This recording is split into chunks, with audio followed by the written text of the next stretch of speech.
Let's talk about element placement today. I was recently asked, how do you place your grid synths into the track? And instead of just talking about how you place your grid synths, I decided to talk about how you place any element inside of your track.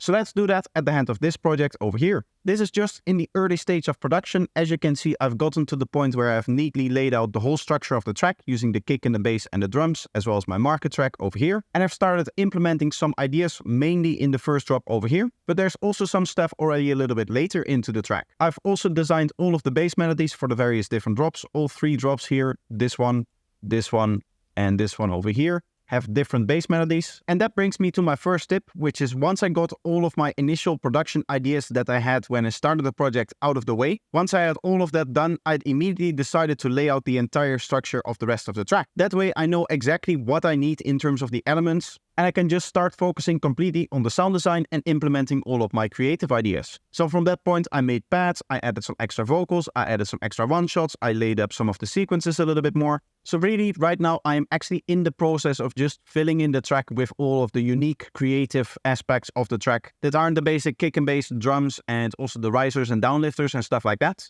I have one single riser and one single downlifter over here somewhere. And the whole idea is that I just copy over those risers for now, and later on in the project, once I start diving in a little bit deeper into all of the fills and all of the transitions, I'll maybe swap out some of the risers for more appropriate ones, or maybe design some of my own. But right now, what I want to do in terms of getting my ideas out is I immediately just want to get as many main ideas out in the track as possible. And those are mainly the sequences and the one-shots. So for example, this one over here is the idea for the first drop.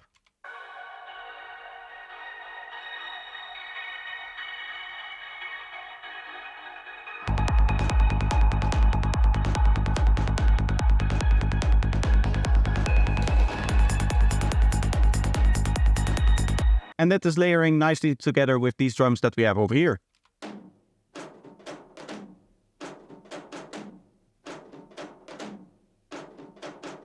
Then after 32 bars of that, we go into the next sequence, and this is where we have the grid synths.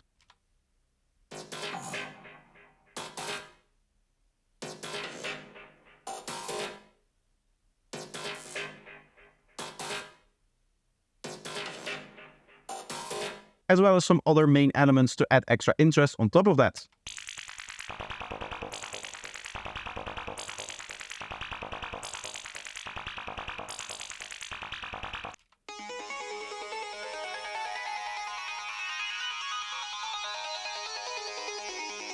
So how do I place all of those sequences? Well, for start, what I take into account is the energy flow of the track. When we have a very high energy sequence, like something like this, where all of the notes are playing and there's a lot of energy just in the sound design itself, something like that, I obviously want to pair that with a part of the track that is fairly energetic with all of the rest of the elements as well. So for example, the drums in that part where that sequence is playing sound something like this. Whereas if we go to this sequence over here, the one that is a little bit softer,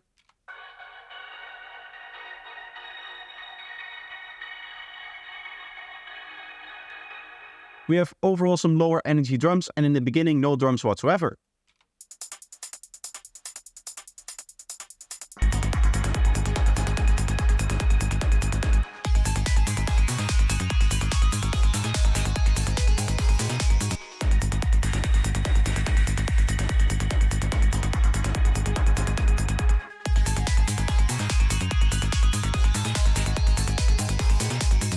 You can just hear that difference in the energy between those two different segments. So that is kind of the macro placement of all of the different elements. Let's now look into the micro placement. And for that, we really need to define what our track is made out of. And as you can see up above here, I have my marker track. Now this is actually very useful. It allows me to quickly identify the structure of the track. And what we can see is that we have our intro over here. Then we have some kind of like little build-up, like a pre-drop segment. And then we go into our first drop, which I've marked in red, with a fill at the end, which I've marked in orange. And you'll see that these are segments of 16 bars. And you'll see that they have different fill lengths and that they're different parts here. But you can see that each segment together with its fill is just 16 bars over here. And this one as well. Now here we have a little bit of a different example. This is a little bit later on in the track. Here we have like a little mini build kind of thing. And here you can see there's no fill whatsoever separating the drop from that mini build area. So the drop itself actually has a length of 16 bars here. So for the most part, in terms of the main structure of your drops, you're going to be writing out segments of 16 bars like that. Now there can be exceptions on this, and I've done a bigger video on arrangement in the past, so I'm not going to go too much in detail on like the very nitty-gritty kind of stuff. For now, let's just keep with the idea that our drops are basically built out of segments of 16 bars, which neatly fits into this part which we're going to be examining here. So we start off with our very first drop, which is just the kick and bass playing. As you can hear, we do have some elements coming in from the earlier segment.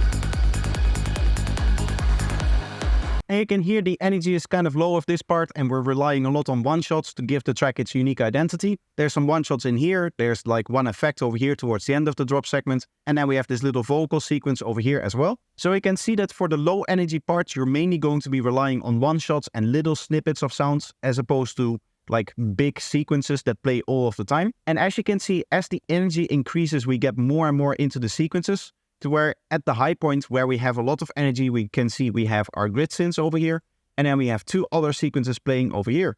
And this is really the high part of the track. This is where all of the high energy lies.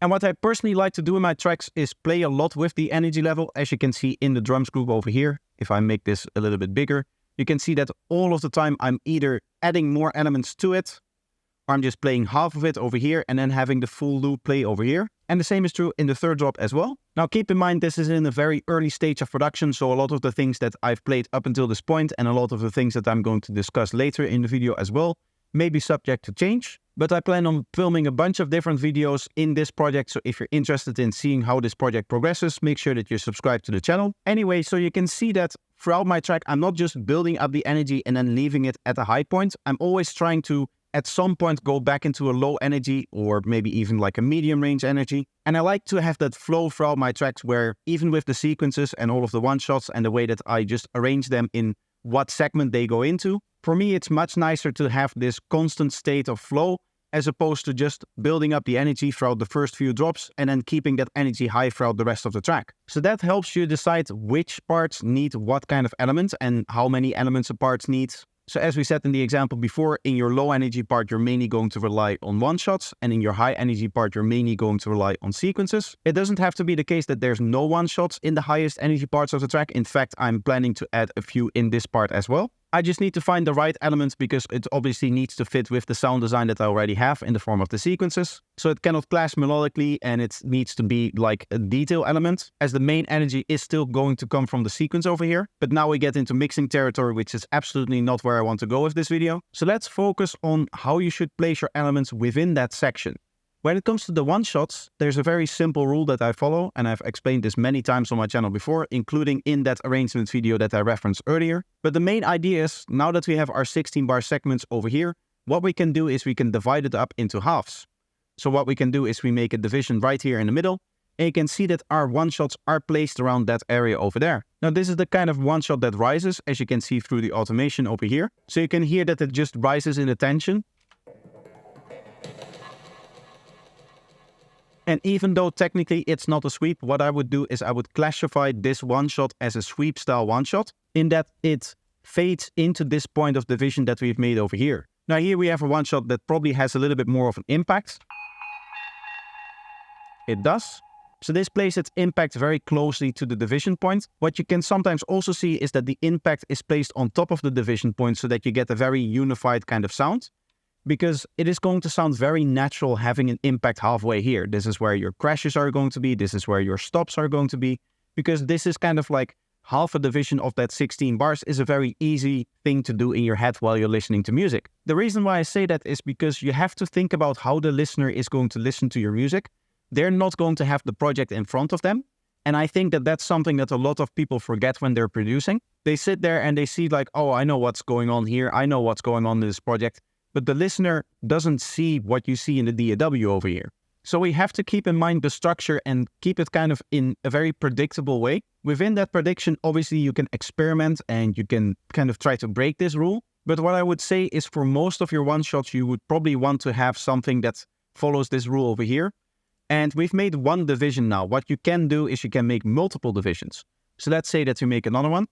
That means that between the beginning and the end of the section, so this is the beginning over here, at this start over here, at this side, and then this is the end over here, towards this side. We've made one division right in the middle here. So what we can make now is we can make another division of the new 2 segments that we've just created. So that would be one over here, and that would be one over here. And again, what you can see is that I'm using those divisions to place around one-shots. Not just this one, but also the vocal thing that I have down below here is placed around that first division that we made here, and this division that we made over here, as well as the one in the center. So this is just playing a different little snippet of sounds every 4 bars, meaning that it's clearly just following the division rule because it's just placed in time in such a way that every 4 bars you're going to have it play. And it's also going to be very close to that division over here. Now really, if you want, you can take that division rule all the way to like grid synths and use that to arrange your grid synths as well. In this particular case, the setup is kind of complex. We have like various different synths over here. This synth isn't actually playing, it's just used as a vocoder input for this vocoder over here. So the first 3 synths together sound like this.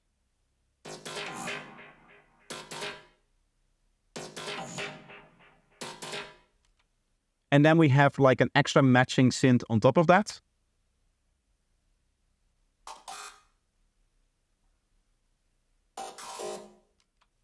And all of that together is going to sound somewhat like this.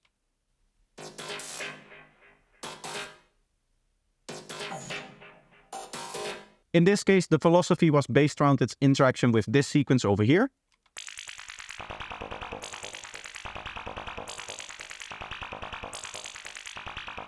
And you can hear that we have this kind of up and down every 2 beats changing of the sound. And I want to emphasize that idea with just placing the grid synths only in the second part over here. So you can see if I highlight that second part over here, all of the melodic stuff that we're playing is playing in the last 2 beats of the bar. And the same is true over here. And the same is true over here.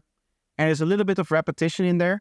There's mainly repetition in like the main sounds over here. And then you can see we have a little bit of a longer repetition in here. It's actually up until here. So this repeats every 4 bars, this sequence. It's just 2 little accents over here and over here. And the same is true with the vocoder synth as well. This is also repeating every 4 bars over here. So that is the main idea behind it. There's another cool trick that I'm doing here with this utility. We have a little bit of delay on these grid synths. And it's nice to have a little bit of delay on there, but it's also nice to sometimes just completely cut that out. So what I'm doing is I have this gain at -infinity over here, so it's going to produce silence. And I just temporarily turn that on wherever I need a little bit of silence.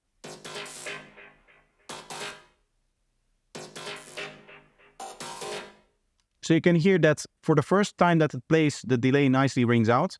And then for the second time, it's really sharp and it just immediately stops with all of the sound here. So that's this really cool kind of shifting back and forth effect where for the one the delay is playing and then for the other one the delay doesn't play. You could do the same thing with a reverb in reverse, for example, so that this part over here has a little bit more reverb than this part over here. And of course, there's other effects that you can use with this technique as well. The main idea is that we're just generating these patterns, right? So here we start off with a 2-bar pattern, which is this one over here, together with the squelch down here. Actually, I believe this is the squelch. This is like a tone from the tone spec kind of thing. So we start off with these sounds over here, and then we just duplicate those over until we fill up our 16 bars here. And that is the first level of the pattern. I then went into adding like the extra bits and bobs over here. And this turns it into a 4-bar pattern because the melody is 4 bars long. So this also repeats over and over again. And then finally we layer another 2-bar pattern on top of that, which as you can see is just where the silence is and where the delay is. Now the other thing that you may be wondering about is automations. How do you place those? You can just follow the division rule as well. In this particular case we have this synth over here. And you can see its main automation that determines the tonality of the sound is just going up over the 16 bars that it plays. But let's say that we want to add a phaser to this to make the sound a little bit more unique. What I'm going to do is I'm just quickly going to load up Serum Effects over here. And what we can do is we can just enable one of these flanger filters over here, or say that we want to use the phaser filter here.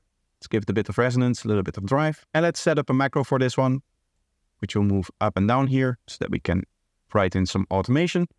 Let's say that we want this to go up for 4 bars and then down for 4 bars, up for 4 bars, and then down for 4 bars again. You can see this is just following our division rule, but you can hear that it will sound very natural this way.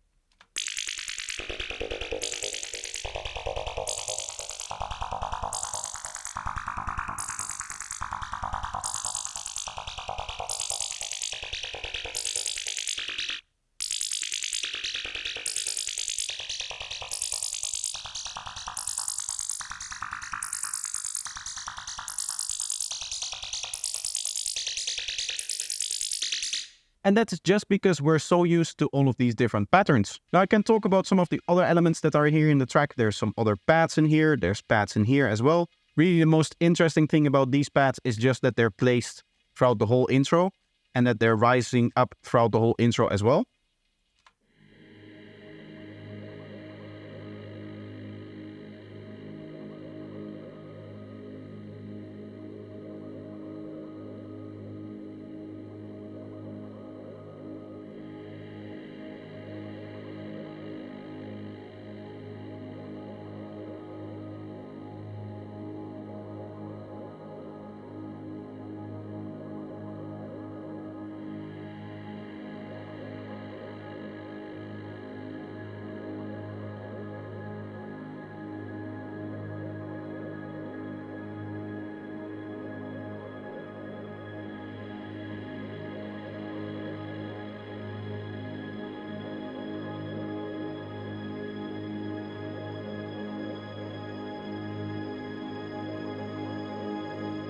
You can just hear that they're building up the tension, they're building up the hype over here because they're just increasing in their volume. All of them are kind of fading in over here, except a few that are sitting throughout the whole thing. And then there's one that is just kind of like a note kind of thing that plays every 8 bars. So again, according to our rule of structuring, or according to our rule of division, this thing just plays in the one division here.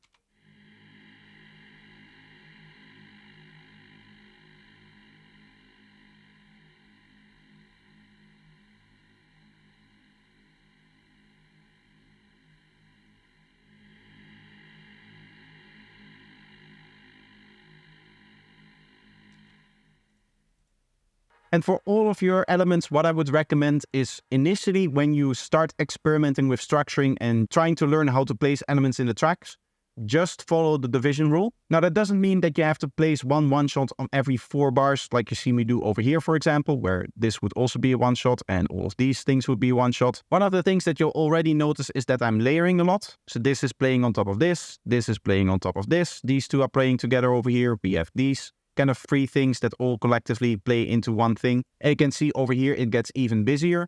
And trust me, there will be a lot more 1 shots that will be added to this part of the track as well. So some sounds may end up being layers of 3 or 4 sounds, while others may just be 1 or 2. But what might also happen is that I decide to have a 1 shot right in here, which would be a division between this division point and this one. So that would be another level of division deeper than we have seen before. And then you would expect there also to be ones over here, and over here.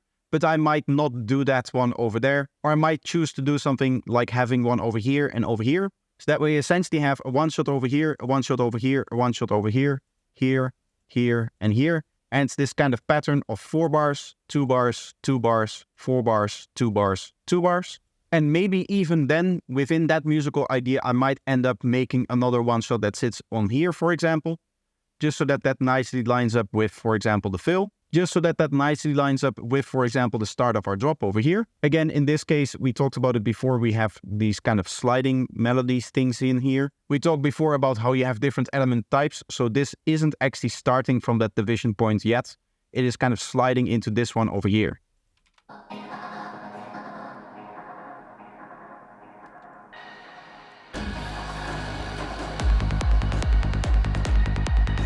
Throughout the way that it plays and throughout the way that it's processed, it just feels like it's pushing a little bit towards like this thing over here. And it isn't as focused on this point over here in the track. Now, there's much more interesting things that you can do once you learn the basics of structuring. For example, you can take a look at 8-bar little build-up things like I have over here. You can experiment with very odd structures. So for example, here I have 4 bars, then 16 bars, and then another 4 bars. That obviously makes up 24 bars. And in order to compensate for that, you can see that we have 8 plus 16 bars over here. So essentially you just have 3 parts of 16 bars over here. Now this is already offset by that little mini build that we saw before, but you can see that I have a little bit of chaos, yes, with the way that I'm arranging this particular structure over here. In fact, there's something really cool going on over here where the kick and bass just kind of speeds up really fast and becomes this mini build up.